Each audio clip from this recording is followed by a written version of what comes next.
Today I will be discuss about the next topic solution of Euler equations। ठीक है, इससे जो पहले वाली वीडियो थी, ठीक है, जो पहले वाला लेक्चर था उसमें हमने डिस्कस किया था कि यूलर इक्वेशन होती क्या है और कितनी तरह की होती हैं। ठीक है, और आज हम डिस्कस करेंगे इसका सॉल्यूशन कैसे फाइंड आउट करते हैं।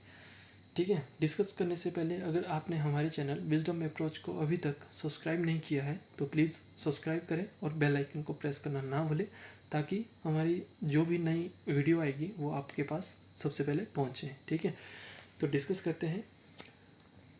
The every solution of Euler equations which satisfy the boundary conditions is called as extremal. ठीक है, उसे हम क्या कहते हैं, एक्सट्रीमल बोलते हैं। ठीक है, और द स्टेशनरी फंक्शन बोलते हैं ऑफ द प्रॉब्लम। ठीक है, जो भी आपके पास यूलर इक्वेशन होती है, ठीक है, उसमें जो बाउंड्री कंडीशंस आपको दी होती है, ठीक है, उसको हम क्या बोलते हैं, एक्सट्रीमल बोलते हैं, और उसी को हम क्या बोलते हैं, the stationary function of the problem बोलते हैं। समझ गए। ठीक है, the extremal can easily be obtained in the following cases. ठीक है, जो हमारे पास जो एक्सट्रीमल है वो कैसे आएगा इजिली, तो हम जो हमारे पास केसेस हैं उसको हम डिस्कस करते हैं। ठीक है, तो फर्स्ट केस है आपका व्हेन जो एफ है आपका वो क्या है, इंडिपेंडेंट ऑफ वाई है। ठीक है, इंडिपेंडेंट ऑफ वाई है। अब यहाँ पे आपने इक्वेशन नंबर 7 दी हुई है। ठीक है, तो देखो we have curly F over curly X is equal to 0।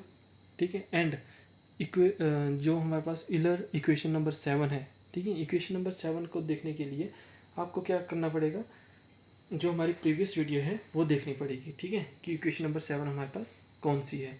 वैसे हम यहाँ पे लिख देते हैं। ठीक है, तो ये थी आपकी इक्वेशंस। ठीक है, अब यहाँ पे बोला गया है कि जो एफ है वो क्या है, इंडिपेंडेंट ऑफ वाई है।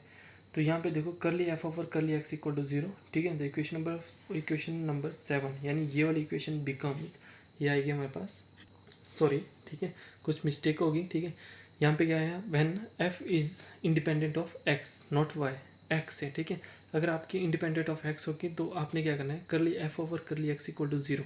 तो ये किसके बराबर होगा, 0 के बराबर होगा। तो यहाँ पे हमारी जो इक्वेशन है वो रिड्यूस हो जाएगी। किस फॉर्म में, हम देखते हैं। तो हम यहाँ पे क्या करेंगे, curly F over curly x की जगह हमने 0 पुट किया तो ये हो जाएगा d over D x, this is f minus y dash curly d f over d y dash equal to 0। ठीक है, d f over d y dash, समझ गए, curly F over curly Y dash equal to 0। ठीक है, now integrating B gate, जैसे हम इसको integrate करेंगे तो हमारे पास क्या आ जाएगा, this is f minus y dash curly F over curly Y dash equal to constant, क्योंकि इंटीग्रेशन करेंगे विद रिस्पेक्ट टू किसकी, एक्स की इंटीग्रेशन करेंगे तो यहाँ पे हमारे पास क्या आ जाएगा, कांस्टेंट आ जाएगा। आपको पता है कांस्टेंट की इंटीग्रेशन क्या होती है। ठीक है, अगर आपके पास कोई कांस्टेंट नंबर है तो उसकी इंटीग्रेशन क्या होती है, आपके पास कांस्टेंट ही होती है। समझ गए। तो यहाँ पे 0 है तो उसकी इंटीग्रेशन क्या हो जाएगी, यानी सम कांस्टेंट आएगा। ठीक है, this directly give the solution of Euler equations. ठीक है, तो ऐसे आप यूलर इक्वेशंस निकाल सकते हो। ठीक है, सेकेंड है आपके पास when F is independent of y, यहाँ पे आएगा आपका वाई। ठीक है, जो पिछला केस था वहाँ पे एक्स था, यहाँ पे बाय मिस्टेक हमने वहाँ पे पहले वाई लिख लिया था। ठीक है, तो यहाँ पे आप क्या करोगे, we have curly F over curly Y equal to 0। तो यहाँ पे हम क्या करेंगे, curly F over curly Y equal to 0 put करेंगे। तो वहाँ पे आप देखोगे कि इक्वेशन यूलर इक्वेशन यानी जो स्टार हमने वहाँ पे लगाया हुआ था रिड्यूस टू, वो किस में रिड्यूस हो जाएगी, वो हो जाएगी आपकी D over D x curly F over curly Y dash equal to 0। ये जो स्टार है ये क्या है आपका, ये है आपका, दिस इज, ठीक है, जो ये स्टार है आपका, ये इक्वेशन है आपके पास जो यूलर इक्वेशन की। अगर आपने ये स्टार देखना है तो आपको जो ये हमारा जो प्रीवियस लेक्चर है वो आपको देखना पड़ेगा। वहाँ पे आपको ये स्टार वाली इक्वेशन यही वहाँ पे हमने प्रूव की है। ठीक है, तो यहाँ पे क्या बोला गया है कि इंडिपेंडेंट ऑफ वाई होगा तो आपने करली एफ ओवर करली वाई को 0 पुट करना है, यानी ये वाली जो एक फॉर्म है ये आपकी 0 हो जाएगी, हमारे पास बचेगी ये फॉर्म। तो ये हमने यहाँ पे लिखी, तो D over D x curly F over curly Y dash लिख लिया हमने। ठीक है, ये लिख लिया। अब हम इसको इंटीग्रेट करेंगे, तो इंटीग्रेट करेंगे तो हमारे पास क्या आ जाएगा, डी, ये डिफ्रेंशिएशन कैंसिल हो जाएगी तो हमारे पास बचेगा सिर्फ curly F over curly Y dash equal to constant which gives the solution directly. तो ये हमारा जो सॉल्यूशन होगा, जो भी हमारा क्वेश्चन होगा वो हमें प्रोवाइड करवा देगा। ठीक है, नाउ जो थर्ड फॉर्म है आपकी वो है आपका इंडिपेंडेंट ऑफ जो एफ है वो क्या है, इंडिपेंडेंट ऑफ वाई डैश है। एफ जो है ना वो क्या है, इंडिपेंडेंट ऑफ वाई डैश है, समझ गए। तो आप क्या करोगे, curly F over curly Y dash equal to 0 put कर दोगे, ठीक है। Now substituting this in this value, ठीक है। Now curly F over curly Y dash in the Euler equations. जैसे ही आप curly F over curly Y dash, यानी जो आपके पास ये वाली इक्वेशन है, इसमें जो ये फंक्शन है इसको आप 0 पुट कर दोगे तो ये सारा 0 हो जाएगा। तो आपके पास क्या बचेगा, सिर्फ curly F over curly Y बचेगा, और ये किसके बराबर हो जाएगा, आपका 0 के बराबर हो जाएगा, समझ गए। तो यही लिखा है यहाँ पे, एंड दिस गिव्स द आपका जो सॉल्यूशन है, ठीक है, डेजर्ट सॉल्यूशंस प्रोवाइड करेगा, ठीक है, समझ गए। अब जो हमारा फोर्थ केस है, ठीक है, वो है आपके पास if f is independent of x and y. जो एफ है आपका वो क्या होगा, इंडिपेंडेंट होगा, किसका, एक्स और वाई दोनों का इंडिपेंडेंट होगा। तो आपने क्या करना है, ये है we have curly F over curly X equal to 0 and curly F over curly Y dash equal to 0। ये हम पुट कहाँ पे करेंगे, तो देखो अगर ये 0 है तो curly square F over curly x curly Y ये भी 0 हो जाएगा, और curly square F over curly Y और करली वाई डैश ये भी 0 हो जाएगा, समझ गए। अगर ये टर्म 0 है आपकी, तो ये वाली जो टर्म होगी ये भी क्या हो जाएगी, आपकी 0 हो जाएगी, समझ गए। तो ये सारी वैल्यू आपने पुट करनी है यूलर इक्वेशन नंबर 8, ठीक है, एंड वी हैव। तो जो आपके पास जो 8th इक्वेशन थी, यानी जो आपका थर्ड फॉर्म थी आपकी यूलर इक्वेशन की, वो है, ठीक है, जो 8th यानी जो थर्ड फॉर्म थी आपकी यूलर इक्वेशंस की, वो थी आपके पास ये, ठीक है, curly F over curly y minus curly square F over curly x curly Y dash minus y dash curly square F over curly Y dash minus y double dash curly square F over curly Y dash का square equal to 0, ठीक है। ये थी, आपने ये जो है ये जितनी भी वैल्यू है आपने यहाँ पे पुट की है, ये आपने सारी यहाँ पे पुट कर देनी है, ठीक है।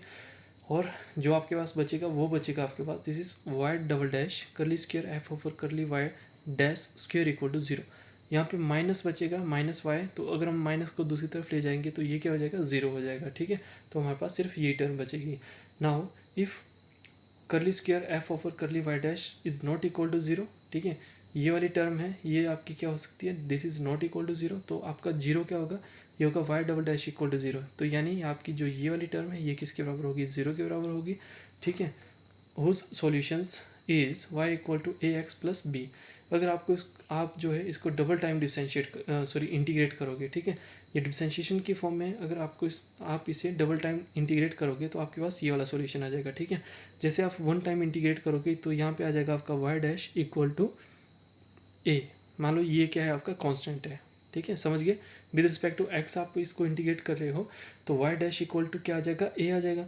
जैसे आप इसको सेकेंड टाइम इंटीग्रेट करोगे तो आपके पास वाई आ जाएगा, और यहाँ पे a x plus another constant b आ जाएगा आपके पास, ठीक है, समझ गए। तो वही बात है हमने यहाँ पे लिखी हुई है, ठीक है। तो ये थे आपके some cases how to solve the solutions of Euler equations, ठीक है, आपको अच्छे से समझ आ गया होगा। अगर आपका कोई भी डाउट है, कोई भी क्वेरी है, तो आप हमारे कमेंट सेक्शन पे पूछ सकते हो, ठीक है। नाउ अब हम एक क्वेश्चन डिस्कस करते हैं इससे रिलेटेड। तो क्वेश्चन है आपके पास, test for an extremum the functional I of y x equal to, this is 0 to 1, ठीक है, x Y plus y dash minus 2y square y dash d x, ठीक है, जहाँ पे आपको पॉइंट दिए हुए हैं y0 equal to 1 and Y dash यानी y1 इक्वल टू 2, ये आपको पॉइंट्स यहाँ पे दिए हुए हैं, ठीक है। तो आपने जैसे फंक्शनल पढ़ा होगा या आपने हमारी वीडियो देखी होगी, तो यहाँ पे क्या होता था, Y x1 equal to y1, ठीक है, और यहाँ पे क्या होता था, Y x2 equal to y2, ठीक है। यानी ये x1 की वैल्यू दी है, यहाँ पे y1 की वैल्यू दी है, यहाँ पे x2 और यहाँ पे y2 की आपको वैल्यू दी हुई है, ठीक है। यानी x और y, सिंपल भाषा में समझे तो यहाँ पे क्या है, आपका x है, यहाँ पे y है, यहाँ पे आपका x है और यहाँ पे आपका y है, समझ गए, अगर 1 2 ना लेना हो तो। चलो इसको सॉल्व करते हैं। सॉल्व करने से पहले अगर आपने हमारे चैनल को सब्सक्राइब नहीं किया है तो प्लीज़ सब्सक्राइब करें और शेयर करें, क्योंकि आपके लिए जो वीडियो बनाई जाती है उसके लिए बहुत मेहनत लगती है, ठीक है। तो सॉल्यूशन है इसका यूलर इक्वेशंस। तो आपके जो यूलर इक्वेशंस है वो क्या है, curly square F over curly y minus d over D x curly F over curly Y dash equal to 0, इसको हम इक्वेशन नंबर 1 पुट कर देंगे, समझ गए, ठीक है। क्योंकि आपको बताया गया था कि जो ये इक्वेशन है ये आपकी बहुत इंपॉर्टेंट इक्वेशन है और ये आपको क्वेश्चन जो है ये सॉल्व करने के लिए बहुत ज़्यादा इंपॉर्टेंट है, ठीक है। हेयर एफ़ क्या है हमारे पास, ये आपके पास एफ़ है, तो एफ़ की वैल्यू क्या है यहाँ पे X Y plus Y square minus 2y square and Y dash, ये क्या है आपकी एफ़ की वैल्यू है, समझ गए, ठीक है। अब यहाँ पे क्या है हमारे पास जो एफ़ है वो क्या है, डिपेंडेंट है, किसके अकॉर्डिंग, एक्स भी है यहाँ पे, वाई भी है यहाँ पे और वाई डैश भी है, तीनों फंक्शन यहाँ पे है, ठीक है। तो यहाँ पे हमारा जो कोई भी केस जो है यहाँ पे नहीं लगेगा, ठीक है, समझ गए। जो हमारा केस है यहाँ पे कोई भी केस हमारा नहीं लगेगा। अगर यहाँ पे मान लो यहाँ पे एक्स नहीं होता, ठीक है, एक्स नहीं होता तो ये क्या हो जाना थी, जो एफ है वो क्या हो जाना था आपका, this is independent of x, तो हमारा क्या आता, करली एफ ओवर करली एक्स जो है वो क्या हो जाना था, जीरो हो जाना था, समझ गए, ठीक है। और आपको जो इक्वेशन है आपकी यूलर की, ठीक है, वो आपको तीनों इक्वेशन जो है वो याद होनी चाहिए, ठीक है, समझ गए। तो यहाँ पे डिपेंडेंट है तीनों, ठीक है, तो हम क्या करेंगे, वन बाय वन इन सभी की वैल्यू फाइंड आउट करेंगे, ठीक है। तो यहाँ पे देखो फर्स्ट है हमारे पास this is curly F over curly Y dash, तो जहाँ जहाँ पे वाई डैश है यानी वाई है सिंपल वाई, उसको हम सॉल्व करेंगे, यहाँ पे है तो यहाँ पे एक्स आ जाएगा, क्योंकि जो पार्शियली हम जब किसी टर्म को डिफरेंशिएट करते हैं तो जिसके साथ हम डिफरेंशिएट कर रहे हैं उसके अलावा अगर आपके पास कोई भी फंक्शन है या कोई भी वेरिएबल है, अगर वो आते हैं तो वो क्या हो जाते हैं, आपके कांस्टेंट बन जाते हैं, ठीक है। तो मल्टीप्लाई में था तो जो वो एक्स है आपका ये क्या है, कांस्टेंट है, तो हमने ऐसे लिख लिया और curly Y over curly Y आपका कैंसिल हो गया, तो ये आपका यहाँ पे आंसर आ गया, ठीक है। वैसे यहाँ पे तो ये 2y हो जाएगा और यहाँ पे कितना हो जाएगा, this is 4y and Y dash हो जाएगा, ठीक है, समझ गए। अब आपने क्या करना है, सेकेंड टर्म यहाँ से आपको दिखाई दे रहा होगा, है ना, सेकेंड टर्म क्या है आपकी, curly F over curly Y dash. अब जहाँ पे वाई डैश है आपने वो वाली टर्म लेनी है और उसको डिफरेंशिएट करना है, तो ये हो जाएगा आपका this is -2 time Y square, ठीक है, -2 टाइम वाई स्क्वेयर, क्लियरली समझ आया, ठीक है। अगर नहीं आया समझ तो हम यहाँ पे आपको बता देते हैं, this is curly over curly Y dash, तो यहाँ पे क्या है आपके पास, this is equal to -2 y square and Y dash, ठीक है। अब ये जो आपके पास टर्म है -2 वाई स्क्वेयर, ये क्या है, कांस्टेंट है, तो इसको हम लिख लेंगे -2 वाई स्क्वेयर और यहाँ पे लिख लेंगे curly Y dash over curly Y dash, तो इससे ये चीज़ कैंसिल हो जाएगी, तो हमारे पास क्या बचेगा, ये टर्म बचेगी, समझ आया, ठीक है। तो अब आपको क्या चाहिए, ये वैल्यू निकाल दी, ये वैल्यू निकाल दी, अब हमें चाहिए ये वाली वैल्यू, तो हम इसको डिफरेंशिएट कर देंगे किसके according, with respect to X, इसको हम इसको डिफरेंशिएट कर देंगे, ठीक है। अब यहाँ पे देखो तो ये हो जाएगा डी ओवर डी एक्स, ठीक है, ये हो जाएगा आपका curly F over curly Y dash equal to D over D X, ये हो जाएगा आपका -2 वाई स्क्वेयर, ठीक है, -2 वाई स्क्वेयर। अब हम क्या करेंगे, इस वाले को डिफरेंशिएट कर देंगे इससे, ठीक है, तो यहाँ पे आ जाएगा आपका this is -4 Y curly Y over curly x, समझ गए, और ये हो जाएगा आपका -4 वाई एंड वाई डैश, ठीक है, -4 वाई एंड वाई डैश, समझ गए, ठीक है।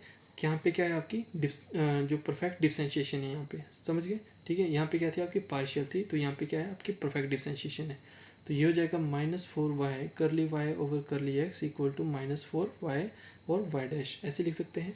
Putting all this value in equation number 1, जैसे हम इक्वेशन नंबर 1 पे ये सारी वैल्यू पुट करते हैं तो हमारे पास आ जाएगा ये टर्म, ठीक है, तो हमारे पास आ जाएगी यहाँ पे, ये हो जाएगा x plus 2y -4 time Y Y dash, और यहाँ पे हो जाएगा माइनस, और यहाँ पे हम वैल्यू पुट करेंगे तो ये हो जाएगा -4 time Y Y dash equal to 0। अब यहाँ पे ये हो जाएगा x प्लस 2y, ये हो जाएगा -4 time Y Y dash, minus minus plus हो गया तो ये होगा 4 time Y Y dash equal to 0। यहाँ से ये कैंसिल एक अपोजिट साइन के साथ है तो ये दोनों क्या हो जाएंगे, कैंसिल हो जाएंगे, ठीक है। हमारे पास बचेगा यहाँ पे x plus 2y equal to 0, ठीक है। यहाँ पे आ जाएगा y इक्वल टू -x/2, समझ गए। अब आपके पास जो पॉइंट्स दिए हुए हैं वो हैं आपके पास, ठीक है। यहाँ पे आपको स्टार्टिंग में पॉइंट्स दिए हुए हैं, अगर हमारा जो x है वो 0 होगा तो जो y की वैल्यू है वो कितनी आनी चाहिए, 1 आनी चाहिए, ठीक है। अगर हमारा x जो है वो 1 होगा तो y की वैल्यू कितनी आनी चाहिए, 2 आनी चाहिए, ये आपको क्वेश्चन में दिया हुआ है। तो हम यहाँ पे रियलाइज़ करते हैं और यहाँ पे हम ये वैल्यू पुट करते हैं, तो जैसे ही हम x यहाँ पे 0 पुट करते हैं तो y हमारे पास क्या आ जाएगा, 0, ठीक है। x 0 हो गया तो y कितना हो जाएगा, 0, और x को हम 1 पुट करते हैं तो y कितना हो जाएगा हमारे पास, -1/2, ठीक है। अब यहाँ पे 0 है, यहाँ पे -1/2 है, बट हमें क्वेश्चन में गिवन क्या दिया गया था, हमें क्वेश्चन में गिवन दिया गया था कि जो y है x 0 पे 1 है और x इक्वल टू 1 होगा तो यहाँ पे 2 है, समझ गए। तो ये तो हमारे यहाँ पे कॉन्ट्रडिक्शन आ गई, ठीक है। तो this extremal does not satisfy, तो जो हमारे पास गिवन पॉइंट्स दिए हुए थे वो हमारे यहाँ पे सेटिस्फाई नहीं हो रहे हैं, ठीक है। इसका मतलब the boundary condition y equal to 0 equal to 1, ठीक है, एंड y1 इक्वल टू 2, ठीक है, hence there is no extremal points, ठीक है। तो इसका मतलब ये जो है हमारे नॉट एक्सट्रीमल है, यानी नो एक्सट्रीमल है, यानी यहाँ पे ना तो मैक्सिमम है या तो मिनिमम है, या ना तो मिनिमम है या तो मैक्सिमम और मिनिमम पॉइंट्स नहीं है, क्लियरली हम समझें तो, ठीक है। तो ये क्या हो गया, इसका सॉल्यूशन हो गया, समझ गए, ठीक है। तो ये था आपका सॉल्यूशन ऑफ एलर इक्वेशंस, ठीक है। और हमने इसका एक एग्जांपल भी डिस्कस किया, ठीक है। तो ऐसे ही इंटरेस्टिंग वीडियो को देखने के लिए हमारे चैनल विजडम अप्रोच मैथमेटिक्स को शेयर करें, सब्सक्राइब करें और बेल आइकन को प्रेस करना ना भूलें, ताकि आपके लिए जो भी अपडेटेड वीडियो हो वो सबसे पहले पहुंचे, ठीक है। Thank you for watching.